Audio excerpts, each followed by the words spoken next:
सभी को नमस्कार। एग्ज़ाम हेल्प के इस डिजिटल प्लेटफॉर्म पर आप सबका स्वागत है।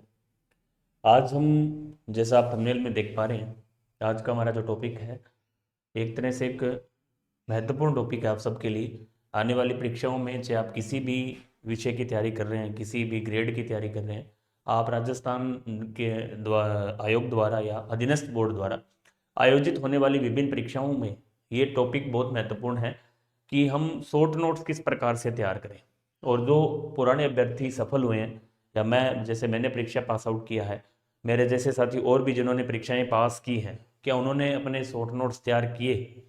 क्या इससे शॉर्ट नोट्स का हमारी आने वाली जो परीक्षाएं हैं उस दौर में काम, क्या काम रह सकता है? वास्तव में शॉर्ट नोट्स बनाने चाहिए, किस विषय के बनाने चाहिए, कितने के बनाने चाहिए, कहाँ से बनाएं, कैसे बनाएं, ये सारी संपूर्ण जानकारी और आपके लिए बहुत महत्वपूर्ण वीडियो है। 15-20 मिनट के इस सेशन के अंतर्गत हम पूरी जानकारी जुटाने का प्रयास करेंगे। और आप यदि एक सक्रिय अभ्यर्थी है तो आपकी क्या भूमिका हो सकती है, किस प्रकार से आप शॉर्ट नोट्स को तैयार कर सकते हैं, इस विषय में आज का ये सेशन रहेगा। हम शुरू करते हैं। तो शॉर्ट नोट, सबसे पहले इसकी जो डेफिनेशन है, इसकी जो परिभाषा है, वो क्या कह रही है कि शॉर्ट नोट्स कहेंगे किसे। शॉर्ट नोट्स का मतलब यदि हम समझें तो आप चाहे किसी भी विषय में हैं, आप GK subject, bio, chemistry, physics, history, political, जो भी है, उस विषय में हम इसको समझें तो शॉर्ट नोट्स की परिभाषा है कि जो हमारा सिलेबस है उसके ऐसे महत्वपूर्ण टॉपिक्स जो परीक्षा की दृष्टि से महत्वपूर्ण है, जहां से ज़्यादातर प्रश्न पूछे जाते हैं, उन टॉपिकों को एक सरल तरीके से हम एक पेज पर, मतलब पूरा, जो ऐसे नहीं है कि जैसे हमने राजस्थान बोर्ड पढ़ रहे हैं, नोट्स पढ़ रहे हैं, एनसीईआरटी पढ़ रहे हैं, एलन की सीट पढ़ रहे हैं, आप कोई गाइड पढ़ रहे हैं, जैसे हिंदी ग्रंथ अकादमी की बुक पढ़ रहे हैं, उनमें से जो उनका सार संग्रह है, उनका जो महत्वपूर्ण टॉपिक्स हैं, उनका जो महत्वपूर्ण पार्ट है, उसको आप एक पेज पर, एक कॉपी में उस टॉपिक को आप इस तरीके से उतार लें कि वो आने वाले समय में जब परीक्षा बिल्कुल नज़दीक हो, उस समय में उसका पूरे टॉपिक का रिवीजन कर पाएँ। तो ये एक तरह से शॉर्ट नोट्स की परिभाषा है, डेफिनेशन है। तो हम उसे करें कैसे? अब हम सबसे पहले हम क्या पहचान करें, कैसे पहचान करें कि हम इस टॉपिक का ही शॉर्ट नोट्स बनाएं? क्या हम पूरे सिलेबस को ही शॉर्ट नोट्स के रूप में लिखें? बिल्कुल नहीं। अब शॉर्ट नोट्स के रूप में हम सबसे पहले यदि देखें तो आप शॉर्ट नोट्स उन टॉपिकों के तैयार करें जो टॉपिक परीक्षा की दृष्टि से महत्वपूर्ण है। महत्वपूर्ण का मतलब, जैसे टॉपिक तो सारे महत्वपूर्ण है, लेकिन जिन पेपर्स के अंदर आप पुराने पेपर्स देखेंगे जहां जहां से एग्जामिनर ने ज़्यादातर प्रश्न पूछे हैं, उन टॉपिकों के आप शॉर्ट नोट्स तैयार कर सकते हैं।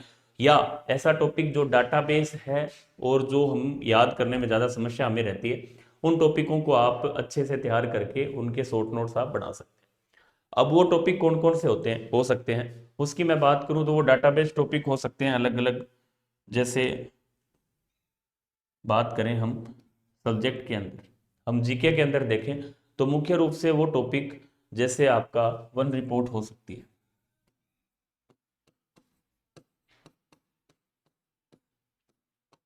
इसको आप शॉर्ट नोट्स के रूप में लिख सकते हैं।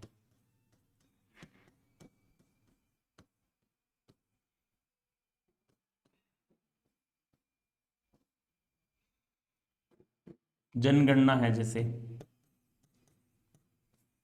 इसको आप शॉर्ट के रूप में लिख सकते हैं। अब ये सारी चीज़ें हम परीक्षा के दौरान याद नहीं रख पाते हैं, सारी चीज़ें याद रखना मुश्किल है।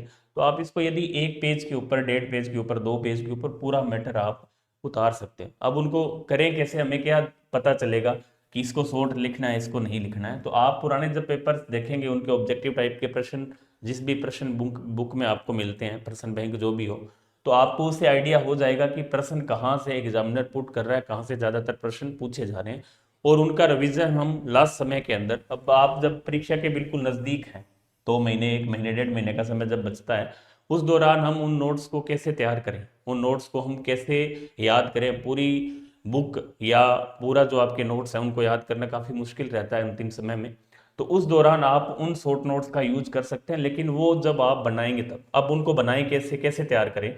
उनके लिए, जैसे अभी आप टॉपिक, कोई भी टॉपिक पढ़ रहे हैं, मैंने इसमें राजस्थान जीके में जैसे आपकी बात की, जैसे वन रिपोर्ट का टॉपिक है, आप इसमें पढ़ रहे हैं, तो इनके जो आंकड़ा वाला पार्ट है, आंकड़े जो है, डाटा दे रखे हैं, उनको आप एक साइड में, एक पेज में लिख सकते हैं, और उस पेज को आप उसी नोट्स में जहां आप तैयारी करें उसी नोट्स के अंदर लगा सकते हैं। इसके साथ साथ जैसे जनगणना का टॉपिक है, ये भी एक तरह से डाटाबेस है, और शॉर्ट रूप में लिखना महत्वपूर्ण रहता है। ताकि आप लास्ट समय में केवल ये चीज़ ही पढ़ें। क्योंकि जब एग्ज़ाम का 1 डेढ़ महीना बचा होता है उस समय हमें ये लगता है कि सारी चीज़ें ही इंपॉर्टेंट है और हमें सारी चीज़ें पढ़नी चाहिए, लेकिन हम पूरे चीज़ पढ़ने की तुलना में इन चीज़ों का लास्ट के अंदर सार संग्रह जो हमने तैयार कर रखा है, क्योंकि 1 डेढ़ महीने के अंदर पूरा सिलेबस रिवाइज करना काफ़ी मुश्किल रहता है और हमारा वो समय भी काफ़ी ख़राब होता है उस समय कि हम पढ़ें क्या, कभी हम किसी सब्जेक्ट को पढ़ें, कभी किसी सब्जेक्ट को टॉपिक पूरा नहीं कर पाते हैं। उसका जो 1 दो 1.5 महीना है उस खराब करने की तुलना में हम यदि ये चीज़ें पहले उतार लें कर लें तो आपका जो 1.5 महीना बचा हुआ है लास्ट समय में वो आपका खराब नहीं होगा। इसके बाद हम देखें जैसे कई टॉपिक हैं ऐसे ऐसे टॉपिक, सारे टॉपिकों के नाम लिखना जरूरी नहीं है, उसमें आप ये देख सकते हैं कि वो टॉपिक जो डाटाबेस हैं और उनको हम शॉर्ट रूप में लिख सकते हैं। जैसे विधानसभा का टॉपिक है पॉलिटिकल के अंदर, आयोग हैं, विभिन्न आयोग जो दे रखे हैं, 2 3 आयोग आपके सिलेबस में, उनको आप आराम से शॉर्ट रूप में लिख सकते हैं। उनके अध्यक्ष वगैरह हैं, कार्यकाल है, उनको शॉर्ट तरीके से आप लिख सकते हैं। जो चीज़ें आपको इंपॉर्टेंट लग रही है, बार बार एग्जाम के अंदर पूछी जा रही है, उनको आप लिखते समय, कई बार हम रफ कॉपी में लिख लिख के याद करते हैं, तो उस समय आप आराम से एक वाइट पेज ले सकते हैं, कॉपी लगा सकते हैं, अलग से छोटी पतली कॉपी लगा लें, उसके रूप में आप इनको लिख सकते हैं, ताकि आप जब लास्ट समय के अंदर 1 डेढ़ महीना जब बचा होता है तो इन चीज़ों को आप आराम से पढ़ सकते हैं, रिवीजन इनका आसानी से कर सकते हैं।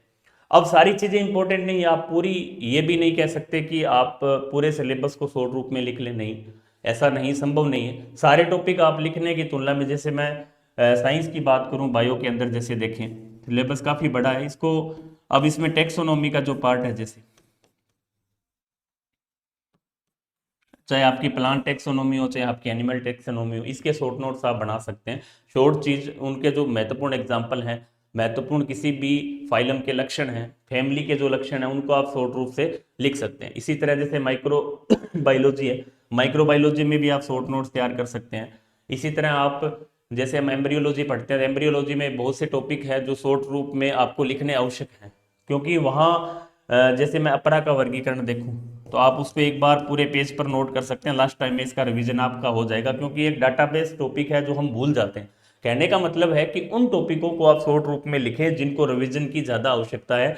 जो रिवीजन जिनका चल रहा है, पूरा टॉपिक शॉर्ट रूप में लिखने की आपको आवश्यकता नहीं है। आप साथ साथ उसकी क्वेश्चन बैंक से क्वेश्चन सोल्व करें, क्वेश्चन सोल्व करेंगे तो आपको उस चीज़ का आइडिया होगा कि एग्जामिनर ने कहाँ से, किस टॉपिक से कितने प्रश्न बनाए हैं, किस टाइप के प्रश्न बनाए हैं, उसके आसपास के जो प्रश्न है उनको आपको शॉर्ट रूप में लिखना है। लिखना कैसे है वो मैंने आपको बताया है कि आप पूरा लिखने की तुलना में उन टॉपिकों को ज़्यादा महत्व दें, उन टॉपिकों को ज़्यादा लिखें जो टॉपिक डाटाबेस हैं, गणितीय वाले हैं, मतलब जो आंकड़े हैं, याद रखने वाले एग्जाम्पल बेस्ड टॉपिक है, उनको आप शॉर्ट तरीके से लिख सकते हैं, जिनका रिवीजन बार बार आवश्यक है। आप एक बार लिखेंगे तो उनका आपके पास एक अलग संग्रह होगा, एक कॉपी बनेगी, उसको आप एक दो बार बीच में भी पढ़ सकते हैं। जैसे आप टेस्ट दे रहे हैं उस समय, टेस्ट के बाद जब लास्ट में 15 20 दिन रहे उस समय भी उनका रिवीजन हो सकता है। बीच में जब आपको लगे कि ये टॉपिक जो भूलने वाले हैं, याद नहीं रह रहे, उनको आप बार बार पढ़ सकते हैं, ताकि वो प्रश्न लास्ट के अंदर आपको उनका रिवीजन हो। और यदि हम उसके शॉर्ट नोट्स नहीं बनाएंगे, शॉर्ट रूप में नहीं लिखेंगे, तो हो सकता है वो छूट जाए, आप पढ़ भी लो, लेकिन ये तरीका थोड़ा सा उससे बेटर है, अच्छा है, यदि आपके पास समय है तो। अब यदि परीक्षा का 1 डेढ़ महीना बचा हुआ है, 2 महीने बचा हुआ है, तो आप शॉर्ट नोट्स नहीं बना सकते। उस समय हमें केवल जिस तरीके से आप रनिंग में पढ़ रहे हैं उस तरीके से पढ़ सकते हैं। जैसे ग्रेड फर्स्ट और सेकंड ग्रेड का भी 6 7 महीने आपके पास हैं, तो आप जिस टॉपिक को पढ़ते हैं तो उसको एक साथ ज़्यादा समय इसमें खराब नहीं होगा आपका, 2 3 घंटे के अंदर एक टॉपिक आप आराम से लिख सकते हैं। सारे टॉपिक लिखने की बजाय उन टॉपिकों को आप ज़्यादा महत्व दें जो डाटाबेस और संख्या वाले हैं, आंकड़ों वाले हैं, एग्जाम्पल वाले हैं, जो भूलने वाले टॉपिक है उनको आप शॉर्ट के रूप में उतार सकते हैं। ताकि अब सारी चीज़ें, कई बार विद्यार्थी पूछते हैं कि सर पूरे शॉर्ट नोट्स, पूरी किताब को शॉर्ट रूप में कैसे लिखें, सारी चीज़ों को लिखना आवश्यक नहीं है। जहां आपको बेटर फील हो रहा है कि चीजें जो आपको कम याद हैं, कम याद रह रही है, जिनका आप बार बार रिवीजन चाहते हैं, वो अलग अलग विद्यार्थी के लिए अलग अलग है। कई विद्यार्थियों का रुचि किसी, जैसे प्लांट टेक्सोनॉमी के पार्ट में आपकी अच्छी रुचि, आपको याद है, तो आप उसके शॉर्ट नोट ना लिखें। जहां आपको ऐसा लग रहा है कि हम इस टॉपिक में कमजोर हैं, चाहे आपके जीके का हो चाहे आपका साइंस का हो, किसी भी सब्जेक्ट का टॉपिक हो, जहां आपको ऐसा लग रहा है कि मैं इसमें अपने आप को कमजोर फील कर रहा हूं, तो वहां आप उसको शॉर्ट रूप में लिख लें, ताकि जब भी आपको समय हो आप उस कॉपी को अलग से रखें और उसको जब भी आपका मन हो तो आप उसको रिवीजन कर सकते हैं, ताकि आपका वो टॉपिक अच्छे से तैयार हो। तो ये शॉर्ट नोट्स की पूरी कहानी है। इस तरीके से आप इसको याद रख सकते हैं, कर सकते हैं, आपके लिए महत्वपूर्ण है। और यदि जिन अभ्यर्थियों की रुचि अच्छी है, सब्जेक्ट अच्छा है, आप पूरा पढ़ पा रहे हैं, तो उनको शॉर्ट नोट्स बनाने की आवश्यकता नहीं है। शॉर्ट नोट्स उनके लिए हैं जो अभ्यर्थी ये चाह रहे हैं कि हम भूल सकते हैं या इन टॉपिकों में हमारी रुचि नहीं है, हम पढ़ नहीं पाते हैं, उन अभ्यर्थियों के लिए एक तरह से अच्छी चीज है। आप इस तरीके से इनके शॉर्ट नोट्स तैयार कर सकते हैं। तो आपको बार बार वीडियो के माध्यम से या अवगत कराने की आवश्यकता नहीं है। मैंने पूरी चीजें आपको एक साथ अवगत करवा दी है। इस 15-20 मिनट के सेशन में हमने पूरी कोशिश की है इस जानकारी की कि एक साइंस के लिए मुख्य रूप से जरूरी है, क्योंकि हम कई टॉपिक्स ऐसे पढ़ते हैं जहां आप चाहे केमिस्ट्री विषय में लें, चाहे आप बायो विषय में लें, चाहे आप फिजिक्स में जितनी आवश्यकता नहीं रहती है शॉर्ट नोट्स की, क्योंकि आपको जो पढ़ने उसमें आप यदि जैसे कई टॉपिक हैं ऐसे जो आपको फॉर्मूले वगैरह हैं उनको आप एक जगह लिख सकते हैं सारों को, या कोई बीमा वगैरह है उनको आप एक साथ नोट कर सकते हैं। तो ये चीज़ें बायो में ज़्यादा आवश्यकता पड़ती है, क्योंकि यहाँ एग्जाम्पल वगैरह ज़्यादा हैं। कुछ एक यूनिटें केवल एग्जाम्पल बेस है, संख्यात्मक रूप से ज़्यादा प्रभावी है। उनमें आप जेनेटिक्स जैसे जेनेटिक्स में भी आपको ऐसे चीज़ें लिखने की आवश्यकता रहती है, आप उनको एक साथ लिख सकते हैं। टॉपिक वाइज आप एक एक 1.5 पेज के अंदर पूरे आपके टॉपिक हो जाएंगे, जैसे जितने भी टॉपिक है, अरे अधिकतम आप मान के चलें एक टॉपिक आपका 2 से 2.5 पेज के अंदर कंप्लीट हो जाए। उनको आप जब भी आपको मौका मिले पूरी यूनिट पढ़ने के बाद उस शॉर्ट नोट्स को एक बार और पढ़ लें, ताकि वो पूरा जो सार संग्रह है उसका उसमें आपको मिलेगा। तो आज के सेशन में इतना ही, आगे के सेशन में फिर आपसे मुलाकात करेंगे। तब तक के लिए जय हिंद, जय भारत, जय राजस्थान। हाँ जी प्रियंका।